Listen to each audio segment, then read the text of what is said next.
elesa kenga koma balabala papa na mama yanga baoti bazaki na mbujima sko baya boye toyeka na papa mama tsikali kuna toyena papa zinda kwa lingi pe mwasi msu tovana nda kwa na mwasa na pa boti pe mwana ti papa biso ayo kufa mama na pa lingi mobali msu na nda kuda namona papa na mama basa bazate banyokula pe mingi babengana nga kina nga balingile nga bui po papa nga kufa mama nga tika na mbujima sko banani tango banani bayambaki yo toyaki na papa sko papa azwinda ku alingi mwasi mususu mwasi na boti pe papa yo kufa mwasi da lingi mobali mususu bavana ndako wana babengani so yo muto koma na balabala webi place ba famille na yo ya kin bazate et l'autre côté ibise biso et ça la ndeni polio lire non ndeni comment tu fais pour manger pour trouver à manger tumba na nga pine suna tumbi pine blog ani bisa na kat na sala on a gina teki sans femme encore mbongo ibana na liga bongo baba ndeza bokola libanda baye bazokisio babeto libanga na uta ba pese bele fona kenake lukambo na nga baboto linga baboto lipa baboto bilamba babetio babengani do wana place okete siko bana basala mamba bona na nga betaka yo abuto liyo mbongo etu donc eza ba shega mikolo Dieu, c'est Ndela ya Lola, la voix céleste. Je suis Lunami et c'est Rebecca, votre humble servante. Bienvenue à ce nouveau numéro. Je ne suis pas seule sur ces plateaux, je suis accompagnée de quelqu'un. Mais je ne peux pas commencer cette émission sans saluer celui qu'on appelle Alvin Béa. Mon chef, je te salue là où tu es. Je salue Jonathan MK. Je te salue mon caméraman, donc je te salue. Et puis je salue tous ceux qui nous suivent de partout. En tout cas, merci beaucoup d'être fidèles à notre chaîne YouTube. Surtout, n'hésitez pas de vous abonner à notre chaîne, La Voix Céleste. Je vais comme ça saluer celui qui est juste à mes côtés. Lui, c'est... Comment on t'appelle, Yaya? Présente-toi. Christian. Christian Nani. Tumba Christian. Tumba Christian, Tumba. Tu vas bien? Santé, ça va? Oui, je suis bien. Ok. Christian. Au cours s'est présenté, Bandiko Bazolanda, Baye Bayo, Christian, au Vandarawapi, Yebisabiso. Bon, comme on a Tumba Christian, on a boy, on va na masina na quartier toi. Au bandé kofa na masina. Na bandaki kofa na masina na quartier toi, école bakuka. Si komi awandengini parce que biso na yo il faut qu'on dise que tukuta ino nanzela et biso Christian komi nanzela ndengeni qu'est-ce qui a fait à ce que okoma na balabala parce qu'il y a d'autres enfants bazana banda ko ba parents na bango bazotanga toi d'abord tu n'étudies pas aux otanga te et biso lo ni sali que okoma na balabala elesa kenga koma balabala papa na mama yanga baoti bazaki na mbujima sko baya boye toyeka na papa mama tsikali kuna toyena papa zinda kwa lingi pe mwasi msu tovana nda kwa na mwasa na pa boti pe mwana ti papa biso ayo kufa mama na pa lingi mobali msu na nda kuda namona papa na mama basa bazate banyokula pe mingi babengana nga kina nga na bengana kio bango mibali papa na mama bengana kio pona nini balingile nga bui po papa nga kufa mama nga tika na mbujima siko banani tango banani bayambaki yo toyaki na papa sko papa azwinda ku alingi mwasi mususu mwasi na boti pe papa yo kufa mwasi da lingi mobali mususu bavana ndako wana babengani toyaki na mama na papa bali mwasi mususu ok allez sko ton mama na lingi ko zo tovana ndako na ye mama za mbujimai mama biso za mbujimai ozamba leki bele moko siko na Kinshasa bwana famille musute na yebi na ngana famille te oluka pete oluka oye babango bandeko mususu place bazali oluka bango te aluka bango te mena ko vanda na centre ma ba pu déjà Christian, si ko yebisa biso yo muto koma na balabala, oyebi place ba famille na yo ya kin bazate et l'autre côté. Yebisa biso et ça la ndeni polio lire non ndeni. Comment tu fais pour manger, pour trouver à manger?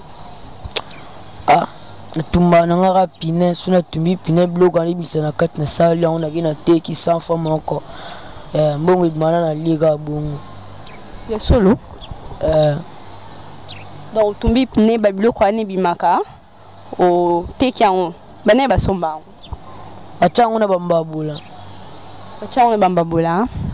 ok Christian otanga te atakuna na mbushima ya vamboya obandaka classe te to le rote atanga te na Christian okomeno na centre wana ndenge nini nakomaki à travers baninga ndi bamonenga libanda nalalaki libanda olele libanda siko olongwa na ndako ya belle-mère na yo ndako mwasi ya papa na bino olongwa ndako na ndeni donc nalongwa ndako na po amoninga naza bien te donc ndako nizaleka bongo nyonso batinde pa mami ya aza akanga ngwale sabana donc ngatikanga bongo aleta bana ngatikanga bongo mama ndo tindelo mbongo ando tindela mbongo ya ndo zonga ole sabana ali sabana ok Christian oriva kozala nani na vie donc rêve eza donc ezebele neti na lelo ni osouhaitera que so opportunité monani penza lelo osala asataki mécanicien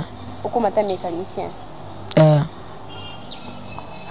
Christian ce qu'on a ndingo vanda na balabala yebisa biso ba difficulté nini okutana nango do ba pasi ba do ba problème nini okutana ba pasi nini okutana nango na balabala na balabala ndeza bokola libanda baye bazokisio babeto libanga nakuta bapasi ebele fo nakendaki lukambo nanga babotolinga baboto lipa baboto bilamba babeti babengani do wana place akete siko bana basala mamba bona nanga betaka yo abotoli yo mbongo etu donc eza bashege ya mikolo eza bashege ya mikolo bato basala makambo wana yo na mbongo na ta 50 fois balandi babeti libanga bazio mbongo na siko yo mope donc posa wana yo kozonga na ndako ezalaka ote ovandi pe bolobi te na lemi nanga vi yango balabala na zonga nanga ta ndako na vanda que na vanda ka boba nyokolaka nga babetanga posa wana ezalaka ote posa wana donc eyaka po nangende koluka bandeko na nga me atala so nazongi ndako ya papa na ngai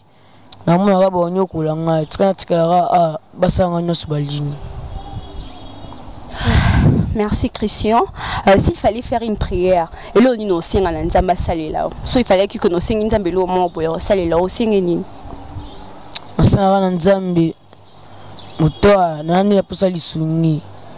Oza mtema ya sengo ya sunga bato sunga nika ngai. Bon, asena makambo oyo azango possible kaka. D'accord, merci beaucoup Christian, merci vraiment on a pendant ba minute oyo et surtout merci fidèles téléspectateurs de nous avoir suivis. Nous sommes à la fin de ces numéros. J'ai remercié celui qu'on appelle Princesse Pouibou. Je te salue là où tu es. Je salue Elrima. Salut à toi. Je salue tous ceux qui nous suivent de partout. Très chers parents, ce n'est vraiment pas bien de divorcer parce que tout le monde a des conséquences en haut lélo. Tout le monde a des conséquences lélo. Papa et maman bakabwani. Papa est à bali moi c'est mon sousou. Et au sein que papa koufi. Belle-mère a communié que la moine est timone que s'est retrouvé dans balabala.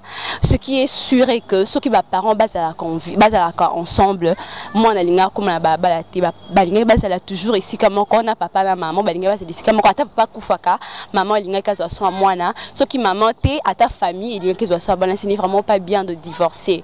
Ban et bé le bâton c'est dans balabala, les suite à ba divorce, suite à ba séparation, ce n'est vraiment pas bien. Même si ma première mise en raté, mais faites de votre mieux, bon garde pour l'avenir à bana parce que so bolingani bokabonde toza ba jeune bolingani ka ki chéri et tout et ko déranger mon touté mais une fois que les enfants sont là il faut éviter certaines choses donc ba séparation et tout et ça venir à bana ni komaka et bebaka parce que bino boko kabona boké mais bana faut que tu l'avenir à ben tala mwana lelo comme na balabala il souffre des fois bakoya ba beti ba nyoko même sombongo ni moka moni passe na lobby atumara ba pne na ye azui ateki ba biloko wana azui mbongo na passe wana mais kaka ba ninga na bango ba ya na bango ba fazer ba koma ba banda kala bakoya ba botolier sous mbongo wana passe des fois azoza ngelo ko kolia des amis vont à l'école hier même pour sa classe ils la renda le bar il va causer mécanicien oui arrive à causer un mécanicien mais comme un mécanicien alors que bah moi il n'étudie pas Donc il vit dans la rue, ce n'est vraiment pas intéressant. Très chers parents, faites de votre mieux.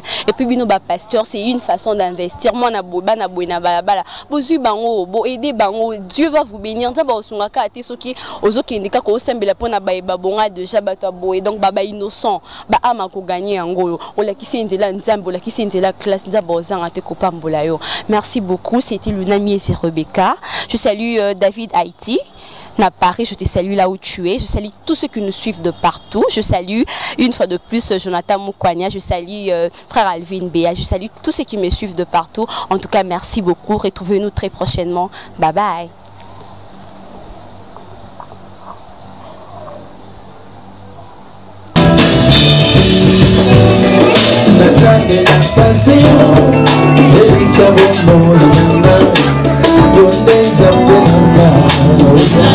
Samba dilembo Utambola na isaela Tulikozi moto Oilipata kikebo Samba dilembo Wande mopesi mabota Bazana mabota Tika mikomba badana Samba dilembo Samba dilembo Samba dilembo Yonde sambe nanga Samba bilembo Samba bilembo Samba bilembo Yonde sambe nanga Samba bilembo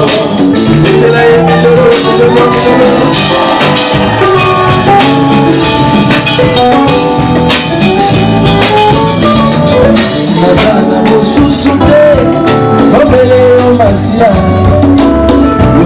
Zambe na papa Samba bilembo Tuna kolala na kuna Okumba kuna kwa kasari Akubatela hata moisa Samba bilembo Nimotana ngaina maboko na yokono Yonde zambe na papa Samba bilembo Samba bilembo Yonde zambe nanga Samba bilembo Samba bilembo Yonde zambe nanga Samba bilembo Samba bilembo Samba bilembo Yonde zambe nanga Samba bilembo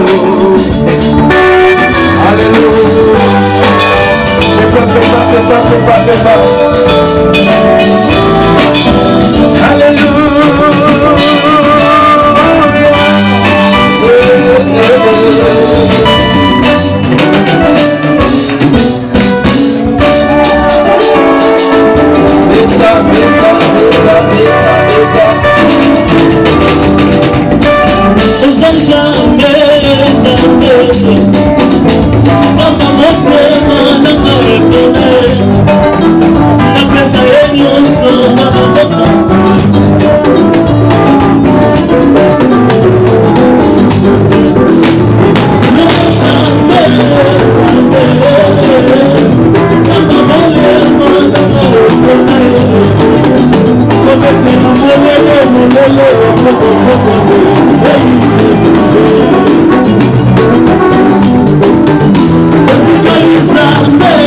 Zambe,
Merci pour notre temps, merci pour notre présence.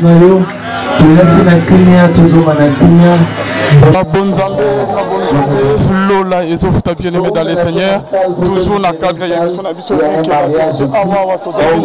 il y a frère concert, il y a Papa Franck Moulaja, Bomoni, Nari Tim Otoyembi, Tobindi, Nzambe et Yabile, mon frère bien-aimé dans les seigneurs, Nzambe et Kitaki, Namaloba, Pe Naloyembo, Tozo Miananko, la Kozana, témoignage, il y a Bandeko, Tozana Papa Franck, Shalom Papa Franck. Shalom, shalom, shalom. Papa Bazola de partout. Bonzambe, la race à Bonzambe. Les autres Talvin. Papa, félicitations. Merci beaucoup, mon frère. Certainement, na Bonzamba, na loyer mon père na Malouba. On dirait frère Franck Yakala. Na ya Mikolo, moi différence moi écoute Yami.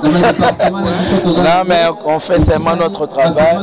Na loba adoration za vie na biso. Mais adoration za mission za mission. Donc Tolingika tout réveiller la flamme, la louange, l'adoration, parce que l'église est église à cause de l'adoration. Sans adoration, l'église a la raison d'être. On le dit que ton amour m'a fait du bien. Et dans le contexte, moment et comment que Bolingwanza mais ça biso bolam papa. Je pense à tout moment. Maintenant baté biso lelo. Il faut juste la révélation de cet amour. Bolingwanza est disponible, mais à un certain moment, biso tout le monde a moi. Au moins, mais quand Dieu t'ouvre les yeux pour comprendre que on négocie à la bolamo. Parce que atikara biso na maladie bolingo na ya tata olekisi moi ta malade apexi c'est penango makanza mabilembo obimison na état na clip promotionnel là des gars l'état ils a raté chaque chose à son temps. Je crois que si vous voulez molango tu retiens aussi davantage dans ma promotion. Nzama bilembo ningo lo bani tomoni eli na montagne ya Carmel asengi nzama Alexa bilembo voilà le seul à mesure qu'il sa moto ya nzambe le seul nde batay biso lelo oya fungola nzela Israël elekaki ma ekomi aquarium nangamo ba mungusu nangamo ba ngando mais peuple na eleka jour wana na si Israël ba no pesa oh cher ngando. Prochainement dans l'oyer mon papa. Merci beaucoup Alvin, merci, Dieu vous bénisse. Ok, voilà, bonnes amies, bien